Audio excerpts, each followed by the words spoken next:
Assalamualaikum warahmatullahi wabarakatuh. Perkenalkan, kami dari kelompok B dari rombongan 3 DDL.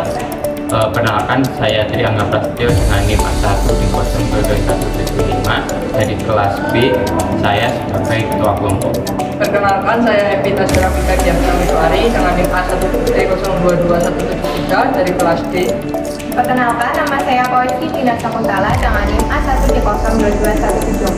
dari kelas CGLS. Perkenalkan, saya Muhammad Bani Rata Aditama dengan NIM A1 dari kelas DDLC. Perkenalkan, saya Najwa Chandra dengan NIM A1 dari DDL kelas D. Pada kesempatan di video kali ini, kami ingin memaparkan hasil wawancara pada tanggal 28 April 2023 mengenai perkenalan syarat laboratorium ISO 17025 di Laboratorium Perlindungan Tanaman Fakultas Pertanian Universitas Jenderal Sudirman. Selamat menyaksikan.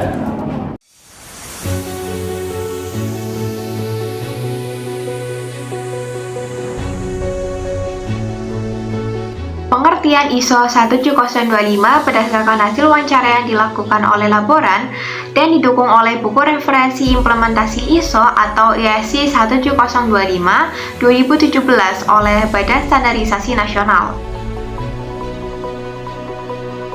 ISO 17025 merupakan suatu standar akreditasi yang diakui dunia dan mendapatkan pengakuan secara formal untuk kompetensi sebuah laboratorium pengujian atau kalibrasi.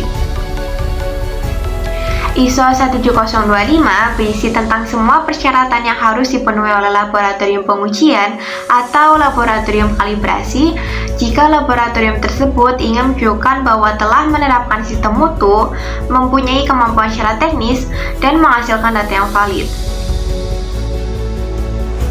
Di Indonesia sendiri, ISO 17025 diadopsi menjadi SNI sertifikasi ISO atau ISC 17025 2017. Semua aturan dan ketentuan yang berkaitan dengan masalah akreditasi diterbitkan oleh Komite Akreditasi Nasional atau disebut juga dengan KAN.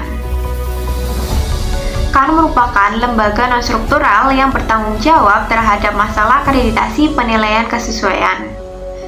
Berdasarkan Undang-Undang Nomor 20 Tahun 2014 tentang Standarisasi dan Penilaian Kesesuaian, KAN berkedudukan dan bertanggung jawab di bawah Presiden melalui Kepala Badan Standarisasi Nasional atau BSN. KAN sendiri mengoperasikan skema akreditasi SNI ISO atau ISC 17025 yang terbagi menjadi dua, yaitu laboratorium pengujian dan laboratorium kalibrasi.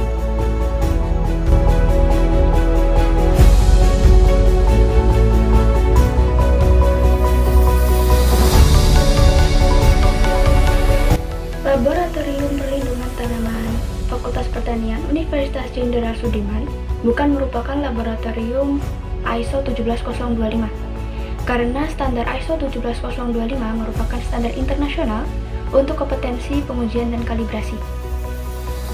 Laboratorium Perlindungan Tanaman Fakultas Pertanian merupakan laboratorium pengajaran di mana laboratorium pengajaran merupakan laboratorium yang digunakan untuk kegiatan belajar mengajar, penelitian mahasiswa, dan pengabdian masyarakat. Laboratorium pengajaran tidak melakukan kegiatan pengujian dan kalibrasi yang memerlukan akreditasi dari Badan Akreditasi Nasional atau Badan Akreditasi Internasional. Lab pengajaran juga tidak perlu memenuhi syarat manajemen dan teknis yang ketat layaknya laboratorium ISO 17025. Sampai saat ini, Laboratorium Perlintan belum pernah mengajukan ACC ISO.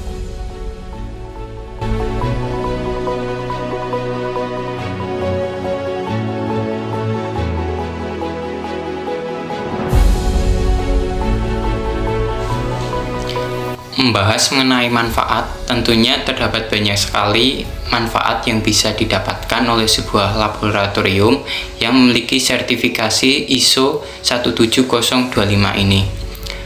beberapa manfaat penerapan sertifikasi ISO 17025 antara lain sebagai tolak ukur apakah sebuah laboratorium sudah melakukan pekerjaan sesuai dengan prosedur serta manajemen yang benar. Kemudian dari penerapan ISO 17025 ini dapat menjadi sebuah standar yang mumpuni bagi pekerja laborat yang bisa juga menurunkan kemungkinan terjadinya kecelakaan kerja.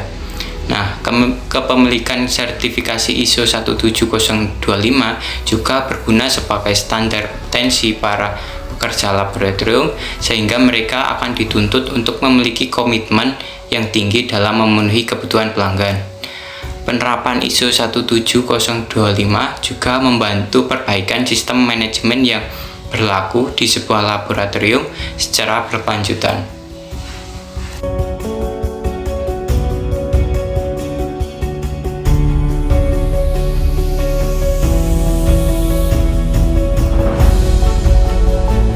Selanjutnya, terdapat 7 persyaratan yang diperlukan oleh perusahaan untuk memperoleh sertifikasi ISO 17025, yaitu yang pertama mengenai komitmen perusahaan, di mana perusahaan perlu memiliki komitmen mengenai integritas, konsistensi, dan juga anggaran yang dibutuhkan selama pelaksanaan program. Kemudian yang kedua yaitu penyusunan struktur organisasi, di mana perusahaan atau instansi perlu memiliki susunan organisasi yang jelas dan juga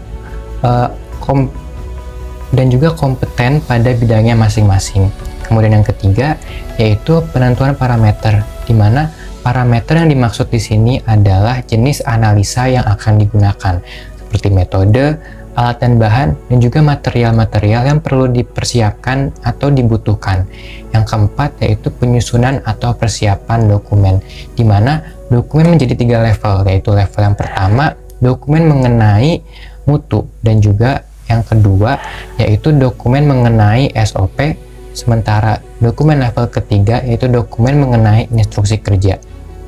Selanjutnya, syarat yang kelima yaitu persyaratan teknis, di mana persyaratan teknis merupakan hal-hal yang harus diperhatikan selama pelaksanaan program berlangsung. Kemudian untuk syarat yang keenam merupakan audit internal, dan juga syarat yang ketujuh merupakan kaji ulang manajemen.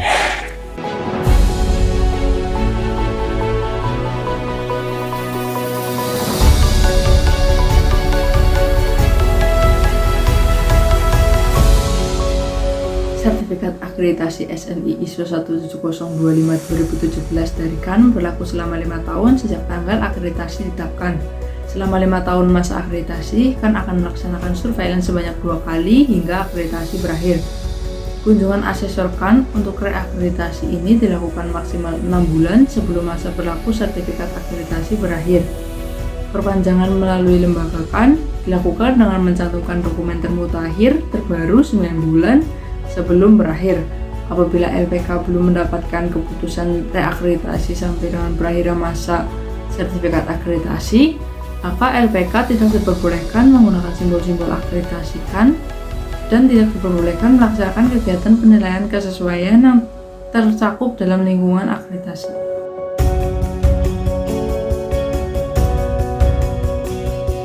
Terima kasih telah menyaksikan video kami mengenai hasil wawancara tentang ISO 17025. Wassalamualaikum warahmatullahi wabarakatuh.